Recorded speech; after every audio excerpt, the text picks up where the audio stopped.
Hello and welcome to another episode of Wednesdays with WV. This is episode number 56. Test cricket is back as far as the Indian women are concerned, and who better than Sudha Shah as the guest, who's got the record of having played 21 consecutive test matches for India. She's also been involved in a lot of roles post retirement and considered as one of the astute cricketers during the days. It's my pleasure to welcome her on this show. Hi Sudha, good morning. How are you? All well? All well, good morning. Okay, let's go back a bit in time. When you took up this game, it was generally unthinkable, wasn't it? Girls taking up cricket and playing it. Oh yeah, I mean back then it was like people wouldn't when we started playing it was like why are you playing? Why are you playing an outdoor game? Play an indoor game. And cricket's not a game for girls. You'll get dark and whatnot. I mean I guess people used to just come to see at that time whether girls can play cricket. It was only later on when the game progressed, they did sort of accept that even girls could play, but we did find it difficult, getting even some girls to play. We had to go and beg the parents to allow them to come, and it was so difficult. And I know a lot of talent sort of just went away because the parents wouldn't allow the girls to play. That's why I'm curious. How did you get interested to play cricket? Yes, in India, everybody knew cricket, everybody wanted to play cricket, but how did you get interested in it? We used to always we used to play cricket with the colony boys. I stayed like in Subara Avenue, and there we used to play cricket with the colony boys. But that time it was mostly French cricket and crocker, and every time they played with a cricket ball, I would hide behind the bushes because I was so scared to feel the ball at that time. But when it was tennis and rubber ball, like I was always, I was willing to play. And then in 73, we heard that, they'd formed Women's Cricket Association of India. So a few of us, from Good Shepherd, we got together and we formed this club. And we'd approached LJ Edmonds and Sushil Haridas, who were Ranji and South Zone players at that time, to come and coach us. And, that's how we started. My dad was never allowed to. He was very keen on cricket, but his dad was like, no cricket, only business. So that's how he encouraged us to play, and so that we were lucky that way. That's a story by itself. Now, you played cricket when girls were not encouraged, and your parents, one father was a Gujarati, mother from Kerala. Now, how did that happen? That must have, been tough as well that time. Between them, I mean, if you listen to their story, it was like, and I used to tell them, I mean, back in the 50s, they had some guts. Like they studied together and quietly got married. And when my mom's parents got to know about it, my grandmom and my uncle came to Madras at that time, took her back to Cananore. And there was a classmate of theirs who was studying along with them, and she was even from Cananore. And my papa gave her the money for the ticket, made her buy the ticket, give it to mom, and mom left Kannur and came back to Chennai, and then they were together. Both of them were cut away from their families for quite some time. It was only when my elder sister was born that slowly they reconciled, and then things were cool. Indian team made its debut in Test cricket, the women's team, and there was Sudha Shah making her debut as well, along with India. How was it to start off with? Let's talk us through it.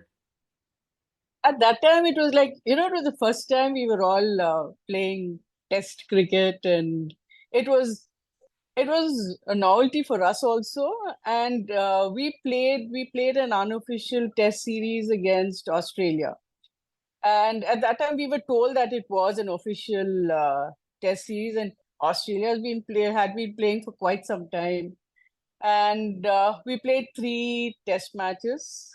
Unofficial, finally it became, and one was in Pune, another in Delhi, and then in Calcutta. And in that series, we had three captains, and it was fun. I mean, all of us, all of us made our debut together, so it was, it was just fun at that time. Didn't know what to expect, but then I guess we just enjoyed playing for the country at that time, and young and enthusiastic, and it was just fun. I mean, if you think back, I was captain in Delhi, and the game ended in a draw.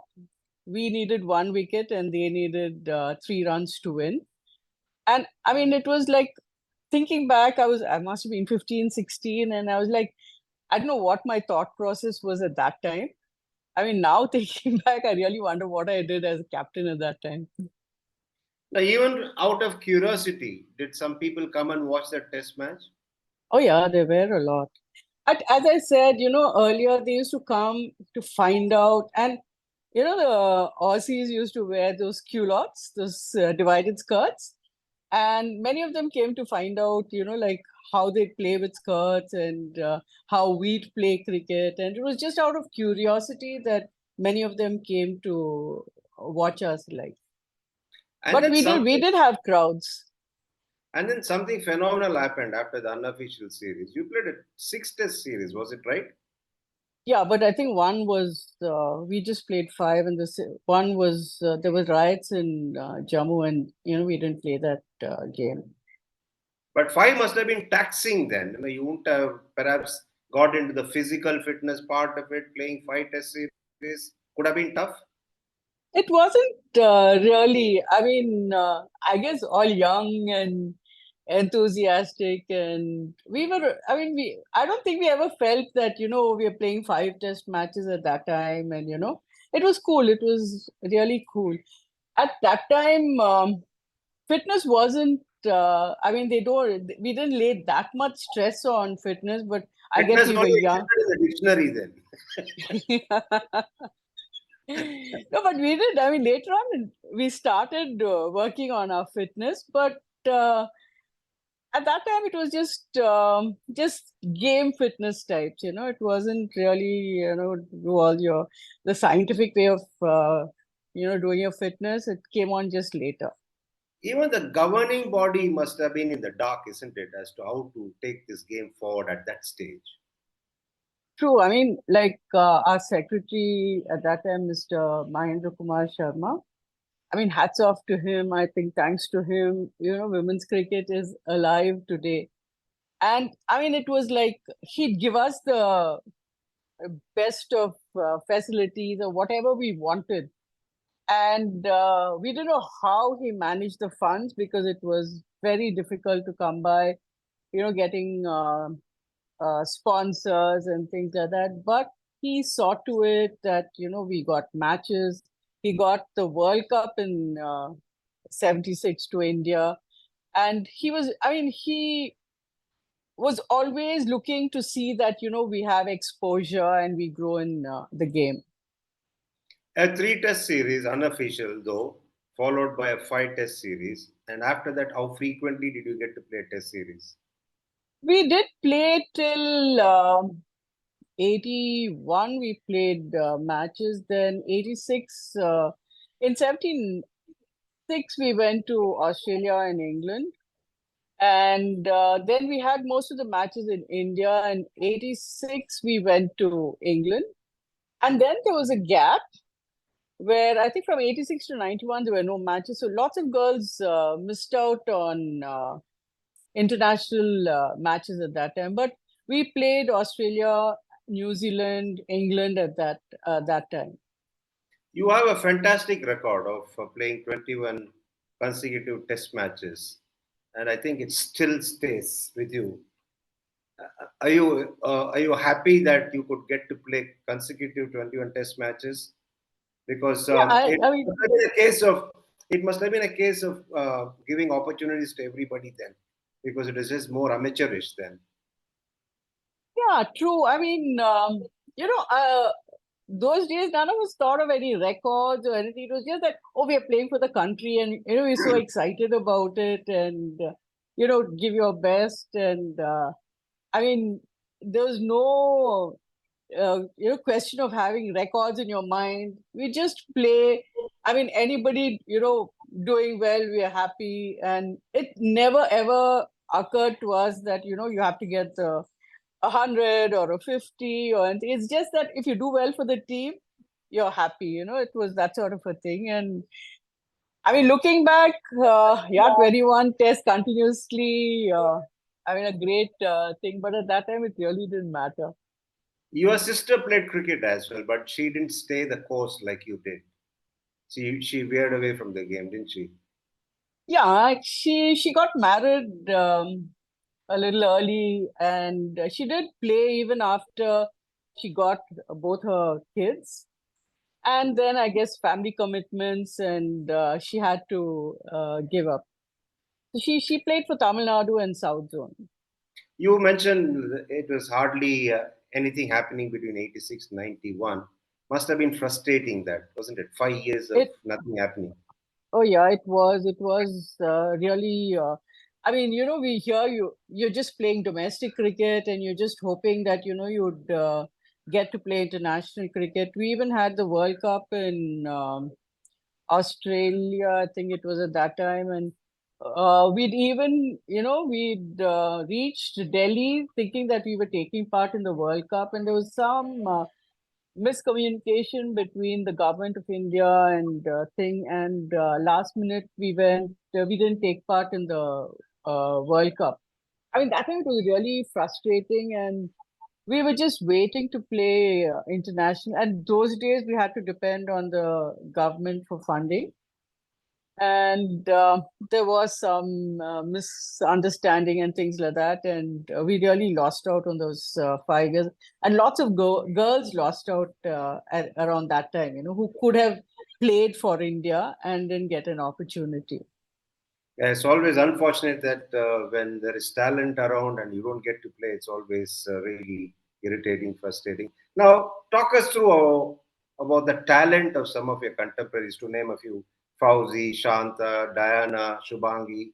You lot were very talented, the path breakers. Yeah, I mean, those days, if you see, it wasn't like we did like in Chennai or in Tamil Nadu, we had really good coaches.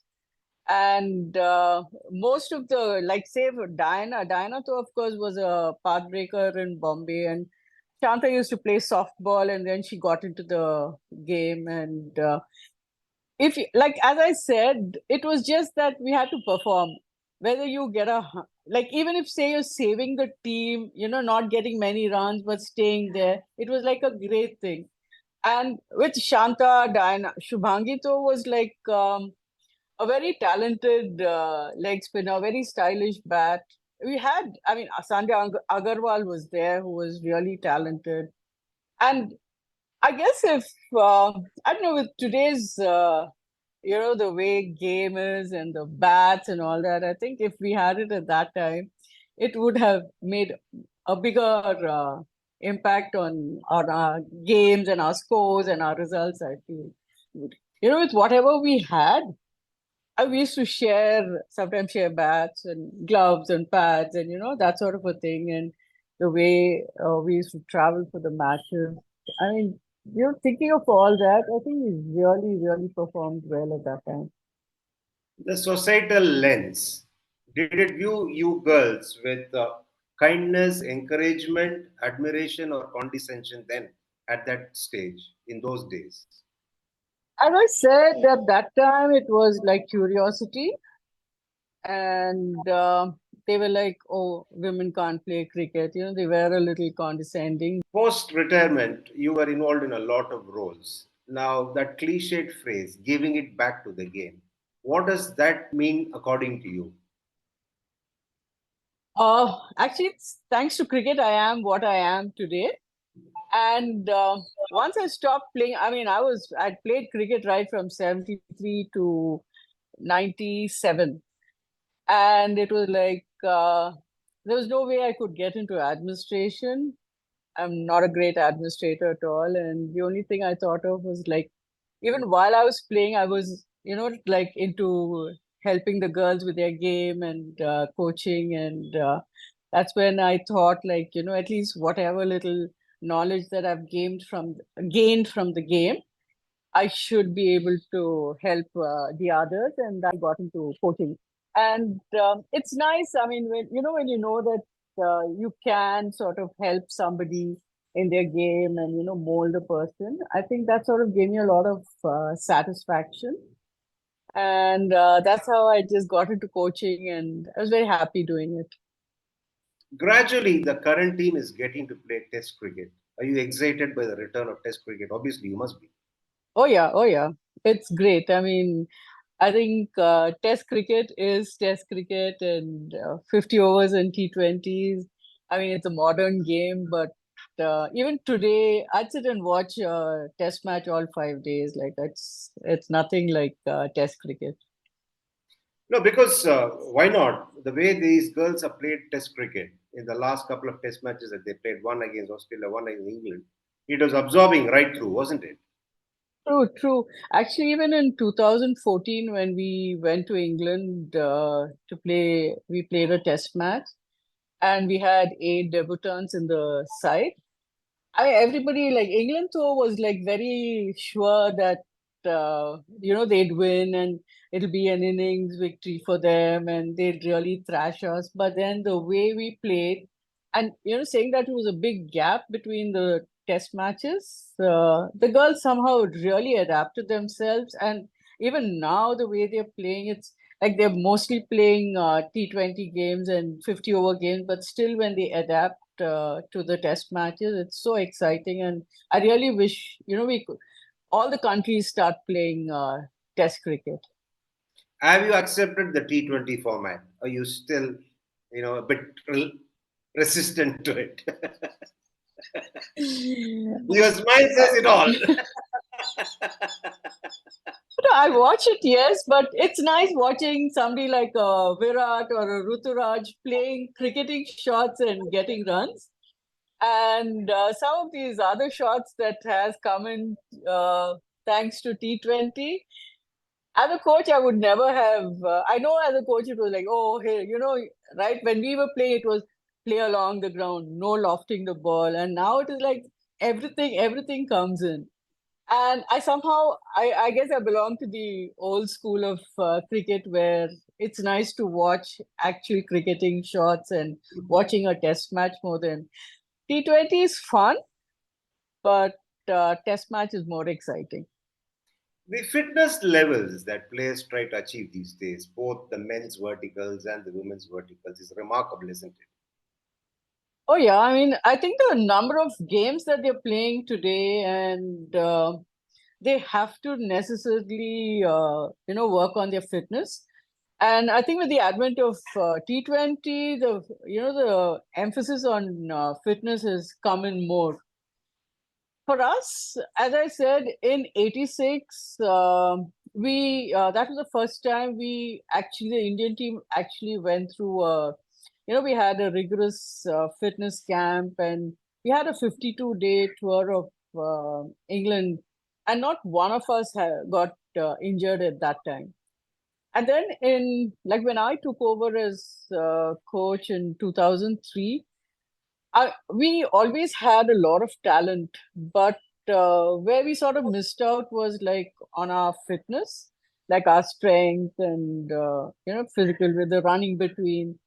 And we used to have just only fitness camps, and we did all the yo-yo tests. And this was what in 2003 we really sort of laid a lot of emphasis on the fitness, and that really showed after that. I mean, the fielding improved, the running between improved, and I think that was the start of for women's cricket, where we really worked on the fitness, and we reached the finals of the World Cup that year in 2005, and in South Africa, everyone was stunned at the way the India players were throwing themselves on the ball and fielding so well and running between. It was such a change, and it really made a big difference. You saw things then and you kept in touch with the current lot as well as a selector. Do you still see a lot of gap between our girls and girls from Australia, England, New Zealand in terms of the physical strength and fitness? I still feel yes. And I've always said that when it comes to skills, I think we're way ahead. But I feel our fitness, we still have to work on it. Our strength, our running between somehow we're not able to match the other countries. We'll have to work on that, I feel.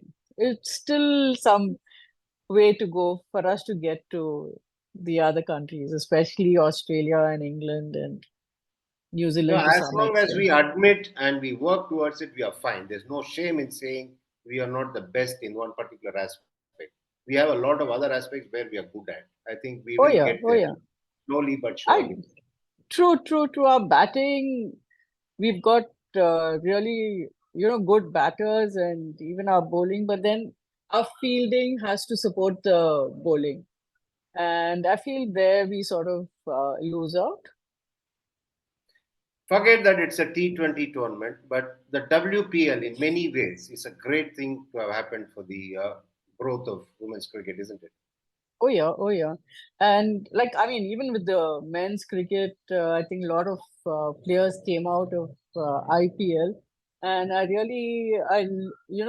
I mean, these few girls who've been selected now and who've got into the Indian team, I think it's making a big difference. And I see a lot more girls coming to play cricket, and with the exposure that they're having with print and television, I think there are a lot of more girls coming, and even their game sense is a lot better than what it was, years back. I think that makes a big difference. Like Sunil and Kapil, sort of were the legends for their longevity, for their achievements, and all that. The services and the performance of Julan and Mitali has been fantastic, isn't it? 20 years of international cricket is a Oh great yeah, achievement by any oh yeah, standard. oh yeah. I mean, I was recollecting when in 2009, when we were, working towards the 2009 World Cup, Julu was telling me, "Ma'am, this is my last World Cup, and I can't see me playing ahead." And I was just telling her, I said, "Work on your fitness. I mean, the game is there, and that'll always be there, but you have to work on your fitness." And she even played the 2017 World Cup, and it was like hats off to her. With Mithali, I mean, she's really a legend for the way I mean, injured her knee in 2003, but then she's been working on it and she's very particular about her fitness. I think her work ethics is another level. I feel the youngsters have to really learn a lot from these two, the way they've, lasted so long and playing a lot of cricket. I mean, yes, we played for a long time, but then nowadays the exposure and the number of games that they're playing, hats off to both of them. Again, going back to the WPL, now because we touched upon it briefly. Now, do you think the WPL is ready to have 8 teams? So, I mean, we have a lot of talent, and it'll be great if, we sort of have more teams, and I think more girls getting an opportunity to play this game. I think it will be good for us. And we do have a lot of talent. Another test match is all set to get underway. What do you think the girls need to do to win that game? One against England is coming up. After that, one against Australia. Australia. I'm sure you're going to watch all the 8 days without missing a single delivery. Yes, I will. I do. I mean, I do enjoy, but I guess the girls, they are used to playing T20 games, but I guess they have to just learn to stay on the wicket. And I know that, the longer that you stay on the wicket, the more runs you can get. And just play every ball on merit. And I think of the good matches that we played earlier, the test matches that we played earlier, and just carry on like that. And I'm sure we'll do well. Frequency of cricket is improving. Test cricket is back, WPL is started, and then there's been a pay increase. A lot of good things have happened since your days. Now, it's a good start. Of course, there's still a view that a few more things need to be done. But until now, all the improvements that have taken place must have really thrilled you. Oh yeah. I mean, to think that at least like you think that okay, we started and for what we've gone through, we're so happy that at least today the girls are getting what they deserve, and hopefully they'll get much more as they play better, win more matches, and I think cricket's really looking towards better days now. And I only hope the girls just continue performing well. And I mean, they should sort of think that the more matches they win, the better it is for the game and for themselves. With all these things coming in, of course, there's also got to be a situation where the girls have to be careful about not falling into things that will harm their careers. Because when there's a lot of things coming together, what are the pitfalls do you think they need to avoid?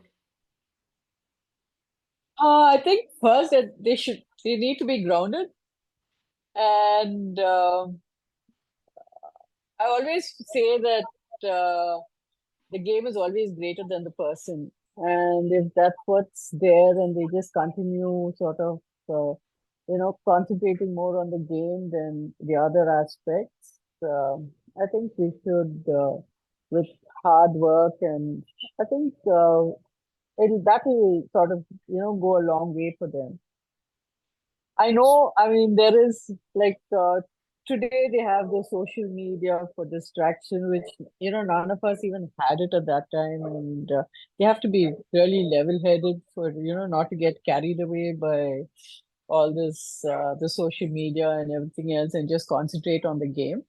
I think and, once they concentrate on the game and play well, they don't have to look further really. What will Sudha Shah, the former captain, the Indian team's coach, and then the selector, what will she not give up to see one World Cup title coming home? Oh, and really, I mean, even that 2005, it broke my heart when, we got to the finals, and then 17. It's very sad that, I mean, we're getting there, but we're not really crossing the line. I'm just waiting. Hopefully, I will get to see India lift the cup. And every time I see, a team holding that cup, I have tears in my eyes because I always feel when will we sort of lift the cup, because we really deserve it. And we just, I mean, even the T20 World Cup in Australia, when you were there, I had tears in my eyes. I mean, it was like, why are we taking so long? We should be there. Like, it's sad. I think that'd be my, the last thing that I'd like to watch. I think like after that, it'll be like, okay, cricket's over for me. Like, it's that sort of a thing for me now. You spent a major part of your life being involved in cricket. Not much of money to make those days, the days you played, and not many rewards otherwise either. But still, at the end of the day, the lifetime achievement made it all worth it, wasn't it? Oh, yeah. I've, I mean, no regrets, but I have been very unlucky when it comes to awards or whatever, and even the payments. But I guess that love for the game is always there. And people keep saying, "Oh, you're so foolish. How can you go on, without getting any remuneration or whatever?" But I was like, I mean, I'm doing what I like doing, and that sort. And then actually, when the Lifetime Achievement Award was announced, it came as a surprise to me. And I was like, I was really surprised. And the first thing I thought of, I wish my papa and mummy were there to, see me get that, because they had sacrificed so much for my game. And I would have been very happy if, they were there to see me receive that. Great, and a word of advice finally for the young aspiring cricketers. Keep working hard, and I mean, don't get carried away by the exposure, but I think just keep working hard, and it's only with hard work and I think you accept your mistakes and learn from your mistakes and move forward. And you, to the other side of the fence, any suggestions to the system that needs to be improved? Oh, what I feel is like it's most important for um, starting cricket at the grassroots levels, like, start schools cricket. Because generally, I mean, there are some girls who play a long period, but uh, girls' career is quite short compared to the male counterpart. And I feel when they start playing cricket at the school level, by the time they sort of peak, they're ready to play and their career is sort of lengthened like that. And I feel there's a lot of talent there. So we should start playing cricket at the school level, into schools and, that sort of a thing. Yeah, we have the under 15 tournaments now, but then if we start from the schools, there'll be a lot more talent. Thank you, Sudha. Thanks for your time, and it was a pleasure talking to you. My pleasure, Raman. Thanks. That was Sudha Shah sharing her experience and also giving us an insight of what women's cricket was since the days they played their first test match way back in the middle 70s.